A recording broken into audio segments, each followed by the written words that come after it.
Welcome back to Universe. I'm Andrew, and today I'm playing Worldbreakers Advent of the Khanate. I'm playing the solo campaign, and this is Scenario 10, the final chapter of the solo campaign from the base game. If you haven't been following along, there's a link to the playlist in the description, but either way, you're welcome to join me. I am Kudalun facing off against Ruknudin Korsha, and let's go ahead and read Chapter 10. It says, the climb to Alamet has been a bloody affair. You have nearly reached the castle when the imposing specter of Ruknudin Korsha himself appears above the walls. He calls out a command, and a hail of arrows rises into the air in your direction. The sky turns red, thick with pernicious powder. In this chapter, to break through the gates and conquer Alamet Castle. Objective, 10 power. Flip this card if you win the game. So I need 10 power to win. My opponent needs 10 power to win. I'm going to be starting with 1 because of my chosen difficulty setting. And let's draw our 5-card opening hand. I think I'm going to throw back these two. The Gallant Soldier is a 2-1 with nothing else. 1 is just too vulnerable, I feel. And the Weary Veteran has a bonus if I have 3 standing with the 1 guild, but I don't, and I won't for a while. So I'm going to throw back those 2. We'll draw 2 replacements before I shuffle those back in. And I should also have 5 Mythium to start out. My opponent's first action is going to be a basic recruit. And I'm going to kick it off strong, hopefully. Let's start with the Kudalun's Keshik. I got her pretty big in the last game. And let's see if we can do it again. So I'm going to spend 2 for her. I've got 1 Earth Standing, which I started with. She's just a 1-1. But whenever she attacks, she gets a +1/+1 counter. And the Overwhelm ability means if she kills a blocker, I get a power. So that was my action to play a card. So now it is my opponent's action. The AI opponent has this shuffled deck, and their first top card is the recruit. Put the top card of their deck into play, which is going to be a Void Apprentice.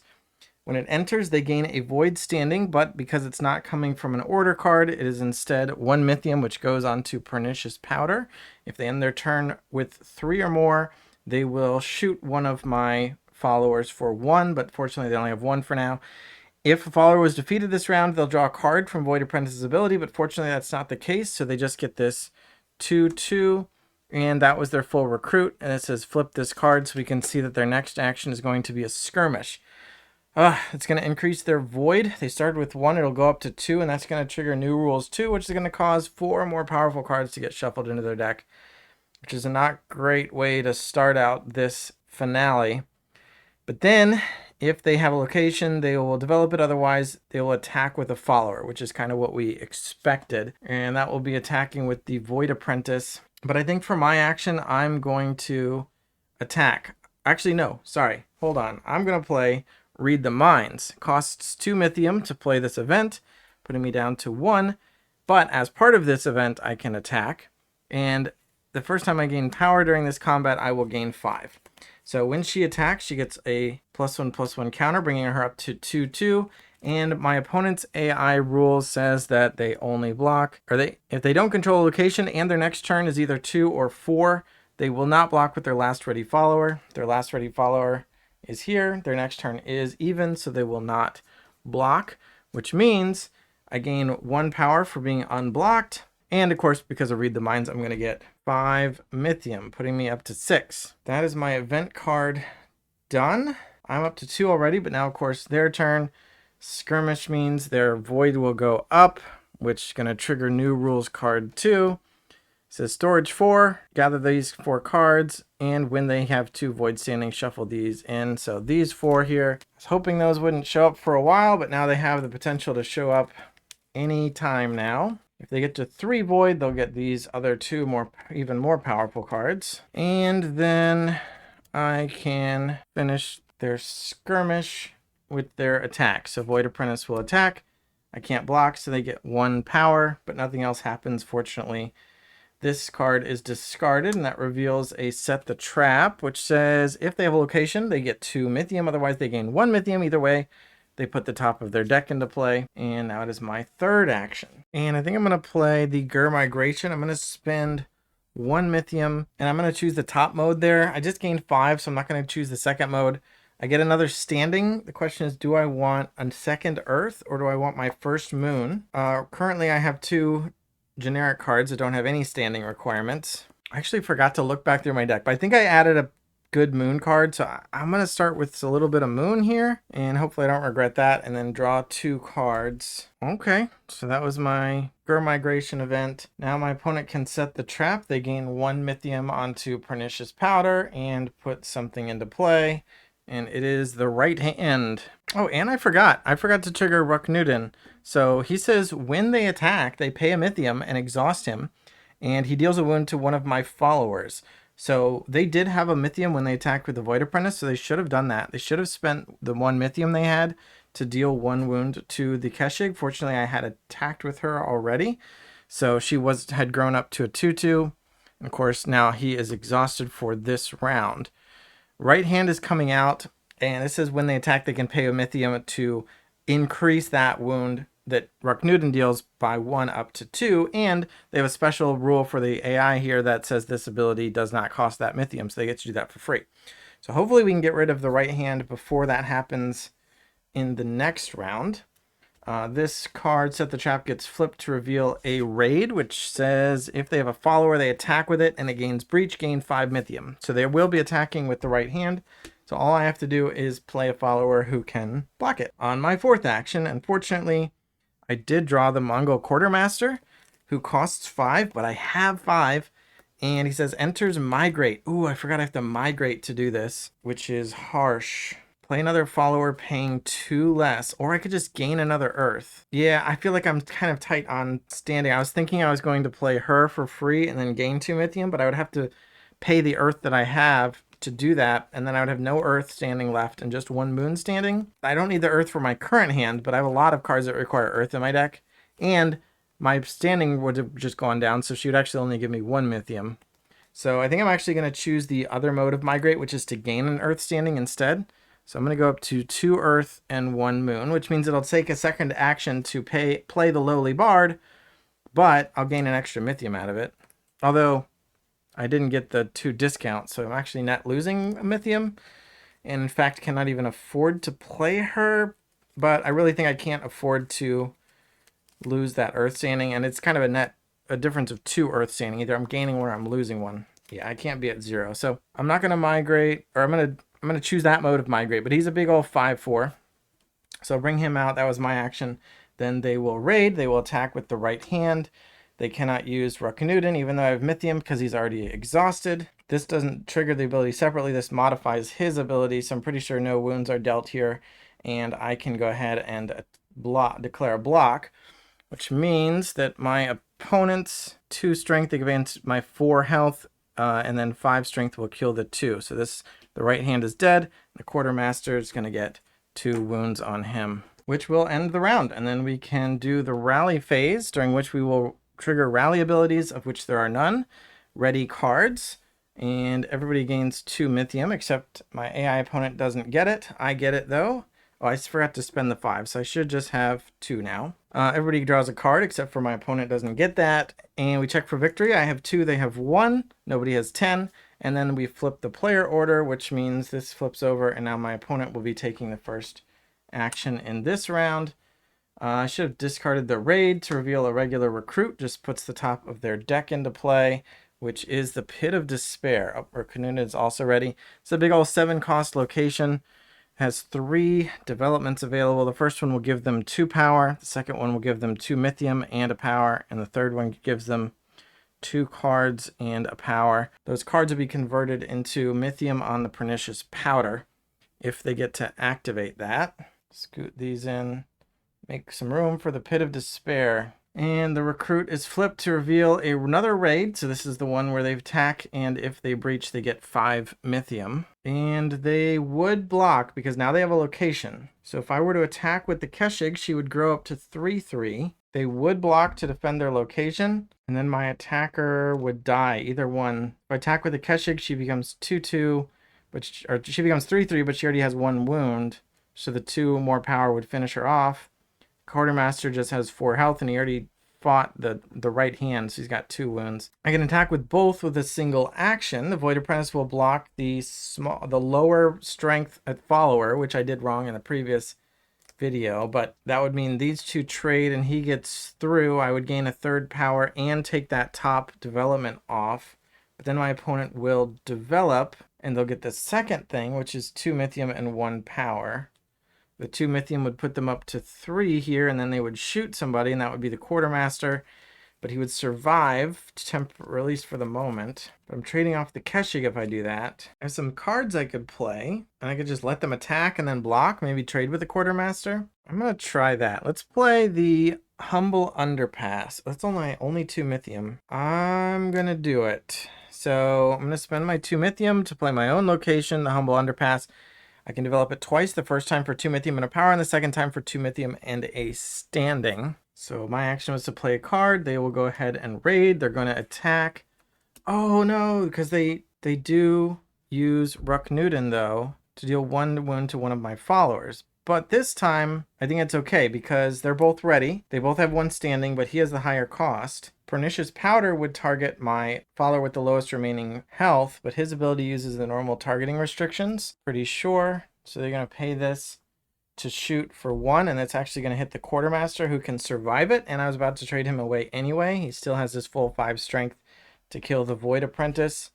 So I think that's fine. Raid is then discarded and reveals a regular recruit, and it's my second action. And here I was planning to use the Humble Underpass to get in 2 mythium and 1 power, which puts me up to 3. Then my opponent will recruit, and it is a lowly bard. They gain a mythium for each of their standing. They have 2 void standing, so they get 2 mythium, which is a little scary. I was thinking, do they have anything that can give them 3? Because then they would Pernicious Powder and shoot the Keshig, which would be a nightmare. Fortunately, they only got 2. But that was their recruit. This is flipped to make a mythium cloak. Oh, interesting. If they have a ready follower, they will attack with it, and I can't block it. So I guess it is what it is there. Then my third action, I'm going to develop the Humble Underpass again, because if they attack and I let them through, which I will have to because of the Mythium Cloak, although I was planning to probably anyway, they would damage my Underpass and I wouldn't be able to use it again. So I'm going to use it now, gain 2 Mythium and 1 standing, and this time I'm going to choose my second moon, because I do have the Fanciful Astronomer in my hand. Then my opponent will use their Mythium Cloak attacking. They can't use Ruck-Newton because he's already exhausted, and I also can't block, which is fine, so they get 1 more power, their second one. This is discarded to reveal Set the Trap. That was their 4th action. So their next action is going to be Set the Trap. If they have a location, they're going to gain 2, which they will. Otherwise, they gain 1, and then they put someone into play. So I'm now going to attack, however, which means she grows up to 3/3. Technically, I could be using Kudaloon here. Whenever I attack, I can give one of my followers +1 strength, but it hasn't really mattered. So she's attacking as a 4/3, but it doesn't matter because the strength level doesn't matter unless they get in a fight. So it's just, I'm breaching, I'm getting through, which means I get to damage the Pit of Despair and gain another power, up to 4. That will end the round, so we will rally, ready, gain 2 Mythium, draw a card, and flip. So I'm first. I get to go again. Now, they do like to defend their locations, and if I attack, which means if I attack, they will block, although they'd block anyway because their next turn is odd. But that means I'm not actually damaging the location, and they will get to develop it, getting 2 Mythium and a power. They're also going to, oh no, their action's going to be, they have to recruit first. So they're a couple turns away from developing. But I still think I'm going to go ahead and attack. She gets to grow up to 4/4, and they will block to defend their location, which means my Keshig gets a second wound, but because she has Overwhelm, I actually still get a power, putting me up to 5. The Bard dies. My opponent takes their turn. They will set the trap. They gain 2 Mythium because of they have a location. Then they put someone into play, which is a Void Apprentice. Oh no! So they gain a Void, which gets converted into another Mythium. And because someone has died, they get to also draw a card, which is converted into another Mythium. And then this card is flipped to be an Infiltrate, which says if they have a non-signature location, they develop it. So that'll be what they're doing. If I somehow get rid of that first, then they will attack. But I don't think that's going to be the case. And because they're ending their order with 3 or more Mythium, they will spend all of it to trigger the Pernicious Powder, which will shoot one of my followers, and now she has 3 wounds, but she's got 3 +1/+1 counters, so she's a 4/4 with 3 wounds. But we have this new card, Alamut Castle. So normally what we've been doing is whenever they trigger Pernicious Powder, they spend all of their Mythium, regardless of how much it is, as long as it's 3 or more. So that extra 3 would have been wasted. But now they have the Alamut Castle, which says when Mythium is removed from Pernicious Powder, if more than 3 was removed, place the excess here. So this 3 is going to go over to the castle. They are building the castle. And during the rally phase, if they have at least 7 of it, they remove it all and put the castle into play. So we got to keep our eye out for the castle. They've already got 3 there, which actually is kind of a rarity. When I set up the game, I was like, how often do they actually lose excess Mythium from Pernicious Powder, especially with Raknuden around? But yeah, there you go. There's 3 right off the bat. But yeah, that was their action. Now it's my second action. I have 6 Mythium, which is good. They're going to be developing. They're going to get their Mythium stores back up a bit and gain a 3rd power. I think that's fine. I think I'm going to play the Fanciful Astronomer. She costs 3. She requires 2 moon, which I have. And she's a 3/3. The first time I draw a card each round during my turn, I draw another card. So we'll want to trigger that to make use of her. I have 3 other cards. 2 of them are pretty good. I'm just not like in a hurry to play them. So they get to do their Infiltrate. They do have a non-signature location, so they develop the Pit of Despair. They gain 2 Mythium and a 3rd power, going up to 3. Just 1 more level on the Pit of Despair left. Draw 2 cards and gain a power. This is discarded to reveal a regular recruit. My 3rd action, so I could attack and they would block, but I'm a little afraid of getting shot and finished off before I get to use her. So I'm thinking I might do a draw a card action, but instead of drawing 1, I would draw 2. So yeah, that's what I'm going to do. I'm going to draw 2 cards, taking advantage of the Fanciful Astronomer. Then my opponent will recruit, and they get the Resourceful Aid. First time each round, one of your followers attacks alone, they get 2 Mythium, and that has not happened yet this round. This is going to get flipped to become an Infiltrate, which will actually have them develop. So they're not going to be attacking this round, but they will be finishing off this Pit of Despair, and I don't think there's anything I can do about it. I can attack. Because they have a location, actually, because they have more than 1 follower, they would definitely defend. They would defend with their highest health, which is a tie. So I guess they would defend with their Resourceful Aid. So maybe I go ahead and attack and prevent them from getting that 2 Mythium when they get around to attacking. Or I can leave the Astronomer to block and develop my board in other ways. Yeah, I think I'm going to play the Arag Maker for 2. I get 1 standing with anything. I think I'm going to take a 3rd moon because I do have a card that could benefit from that.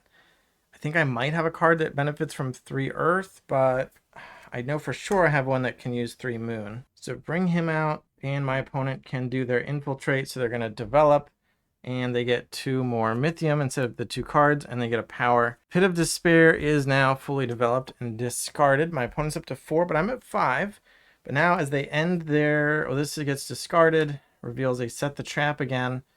And with 4, 3 of it is going to get shot over here. Now, it actually does target my lowest health remaining follower. But yeah, there's nothing I could do, even if I had seen it coming, because Pernicious Powder specifically targets my follower with the least remaining health, which is going to be just the 1 there. I could have played somebody with 1 health. Maybe I should have done that just to sacrifice them. Should I cheat like that? Because I knew that was going to happen. You know what? I'm going to cheat like that. I'm going to take back the Arag Maker, get 2 Mythium back, return 1 of these moon standings, and I'm going to play the Gallant Soldier instead, who's just a 2/1. And now I'm going to spend 1 Mythium on him retroactively. And when they shoot somebody, it's the ready follower with the least remaining health. Or it's the follower with the least remaining health, but since it's a tie, at 1 each, they choose whoever is ready followers over exhausted followers. So I'm taking advantage of their little AI system there. And then the excess 1 goes over to build the castle, and they're up to 4. That ends the round, so we rally, ready, gain 2 Mythium, draw a card, and check for victory and flip, so they get to go next. Now they have a Set the Trap. If they have a location, they get 2, but this time they don't. So they just gain 1, and then they put somebody into play, which is the Cunning Reclaimer. If it's attacking alone, choose a follower that can't block. So we're both getting a big board here. This flips to become a defend the castle. So they're going to put 3 Mythium onto the Almat Castle building, which actually is going to put it up to 7. And then if they have a non-signature location, they develop it, but they don't. Otherwise, they will attack. So that'll be their action on round 2. And then the castle is going to be built at the end of the round in the rally phase. All right, so now what would happen if I attack? Let's say I attack with both, just hypothetically. Their next turn is even, so they will not block with their last ready follower because they don't have any locations to defend. But they will block with 2 of their followers, which would block my whole team. They start by blocking the lowest strength attacker. 1, 2, 3, 4. It would bump up to 5. And this is 3. I could assign this to either one, but that wouldn't change the outcome. So they block my lowest strength follower with their highest health. So that would be the Cunning Reclaimer. And that would be a trade, 3/3s on 3/3, which is not really a trade I'm thrilled about. So maybe I don't attack with the Astronomer, and then they would block that, and I could trade that. I would get a power from Overwhelm, kill the Reclaimer, but my Keshig would be gone. Then when they attack, it'll be with the Aid. And when they attack, they're going to trigger Ruknudin as well. So maybe attacking with both is what I want to do. Because if they attack her and she hasn't attacked, she will die. She will probably die if she does attack too.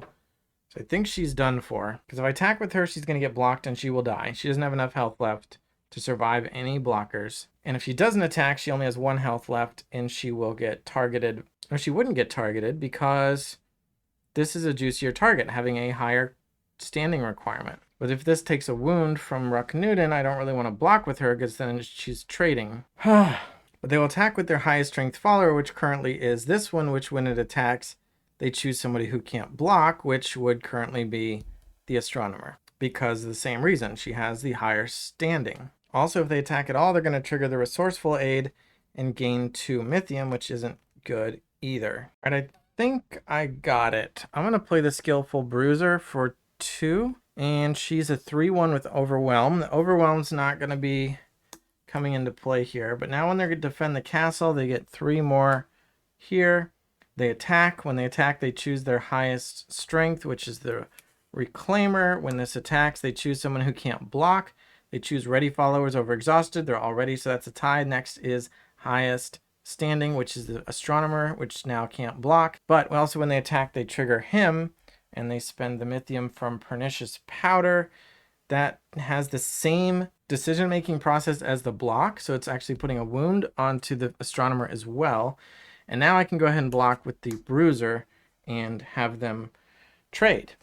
Oh, although it should have also triggered the Aid and gained 2 Mythium. But now they're ending their order with only 2 rather than 3, so the powder doesn't happen, and it is my turn. To defend the castle is discarded to reveal a Vicious Stab. Ugh. They deal 1 wound to my follower with the least remaining health, which now is definitely the Keshig. I mean, it was before as well, and then they're going to put somebody into play. So maybe now I attack with her, and then my Astronomer is going to get stabbed, but she'll still be alive for now. Unless they get another Mythium during their... Like, if they bring out a follower who ends up giving them Mythium, then the powder is going to finish off the Astronomer. In which case, maybe I'd rather attack with her. Their next turn is odd, so they will block with both. If I attack with 2, they will block with 2. And that would be a full board trade-off. I would just get the Overwhelm, the power from the Keshig. I'm going to attack with the Keshig. I'm going to hope the Astronomer doesn't get killed, but this could be pretty disappointing. So she gets another counter. She goes up to 5/5. They will block, and I think they choose their highest health, but that's a tie, so the highest standing is here. And so that is a trade ultimately. Dump all those back, and she's done. I do get the power from Overwhelm. Up to 6. My opponent's third action is the Vicious Stab. 1 wound here and bring somebody out, which is Baleful Viper. After it wounds a follower, they defeat it, and if it breaches, they gain another Void Standing, which is converted into Mythium for the Pernicious Powder. Okay, so they didn't get a Pernicious Powder trigger immediately. Vicious Stab is flipped to be a regular Infiltrate. Now it's my third action. So they will be attacking. It will be their highest strength, which is actually the Void Apprentice. So maybe now it's time to play the Irag Maker for 2. Get that third moon down and bring this guy out. Then they will infiltrate. Void Apprentice has the highest strength, so that's who they attack with. And he's already exhausted. I'll go ahead and block with the Air Egg Maker to trade. This is discarded to reveal set the trap, and I get to take an action. So if I attack, they would block it, and it would be a trade. I have no Mythium, so my only options are to gain a Mythium or draw a card. So let's draw a card, which is going to be 2 again because of the Astronomer ability. So I'll pick up 2. Ooh. And we rally. Ready. Gain Mythium. Draw a card. I'm up to 6 cards in hand. And we check for victory and flip player order. I think the only real option I've got here is Lowly Bard, which I'm not too disappointed by. She costs 2, and I gain 1 for each of my standing across all guilds, which is a nice big old 5. She's just a 1/1 though. My opponent will set the trap, which means they gain a Mythium. That puts them at 3. Then they put someone into play, which is 2/4. And when it attacks alone, it deals a wound to one of my followers. I don't care for that. That gets flipped, revealing a Spring the Trap. If they have a ready follower, they attack with 1 and it gains breach, deal a wound. Ugh. And now they get to trigger the Pernicious Powder with that 3 Mythium. Oh, I skipped the castle. So the castle... Again, it says during the rally phase, if there's at least 7 here, remove it and put the castle into play. So now they get this bad boy, 7 cost, location. During their attack, if one of their followers is attacking alone, they ready their Worldbreaker and develop the castle. And this has 3 developments, which is just going to give them power, but it's going to give them extra uses out of Ruknudin himself. And that's going to trigger specifically when they are attacking alone, or when they're... which is all of their attacks. So that was the 7 there. Something in my brain is telling me I missed 1 Mythium for them, but I don't know where, so I'm going to skip it. And they are still resolving that Pernicious Powder, 1 wound on somebody with the lowest health, which is a tie. But the highest standing is the Astronomer, so she's dead. All right, and then my second action. I don't know what I'm hoping for, but I'm going to play Call to Arms. It costs 0. And I draw until I reveal 2 followers. I get them both, and I can play 1. There's a follower. There's not a follower. There's a follower. So this gets shuffled back. And I guess I'm going to play the Swift Messenger for 3. It's kind of pricey for a 1/3, but I get any standing. I'm going to put my moon up to 4 and add the Eagle Huntress to my hand. And now I have a 1/3 in play. As my opponent is going to attack, they choose their highest strength. They can't pay any Mythiums. They won't use Ruknudin. But when one of their followers is attacking alone, they ready him, which he's not exhausted. But they also develop this, so they gain 1 power just for attacking, going up to 5. And I think I'm going to block with the Messenger. Sure. So as a 1/3, it actually survives with 2 wounds and it deals a wound. Oh, but no, this when it attacks alone, it deals 1 wound to a follower I control, which actually would have been the Messenger right off the bat. So if I block here, then it dies. Or I can block with the Bard and it dies. Yeah, I'm going to do that. So I'm going to throw the Bard at it. Then this is discarded. Reveals a regular recruit. I'm just a bit short on Mythium. Man, I need another Bard. Give me 6 more. I guess I'm going to play the Eagle Huntress for my only 2 Mythium. And I'm going to migrate. I'm going to spend an Earth to draw 2. I need to find ways to get more, I think. Yeah, this game I've got so many cards, but not Mythium. I had a couple big bursts of Mythium, but not currently. All right, they will recruit. And it is a Novice Cut Purse. After it is blocked, they gain 2 Mythium and a standing, which is another Mythium. So if I block it, they get 3 Mythium. This flips to an Infiltrate, so they will attack. And just for clarity, in case anybody's wondering, a lot of these say if they have a non-signature location, they develop it. You might be thinking they have a location, but this is a signature location. It's got the little Ruknudin star on it. So that doesn't apply. They don't develop with that type of verbiage. This develops based on its own text of when they attack, which of course they do. Now it's my 4th action, and this is kind of what I was thinking, because if I attack with the Huntress, they block my highest strength with their highest, or they block my lowest strength with their highest health. My lowest strength with their highest health. But if I only attack with 1, then it is the only one, and I could bring its strength up to 3. Their highest health would be the Viper, and I could force them to make this trade, which is what I had in mind. And so I think that's what I gotta do. So sure, let's do that. Then they do their infiltrate. They attack with the cut purse, which means they ready him and they develop this for their 6th power.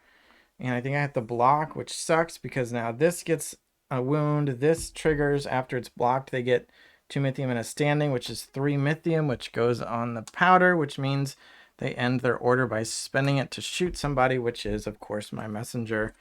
And now I have nothing, and it's 6-6. We rally and ready, gain 2 Mythium, which is not enough. Draw a card, and they get to go again after discarding this to reveal a muster, which is going to put something into play and then give them another void.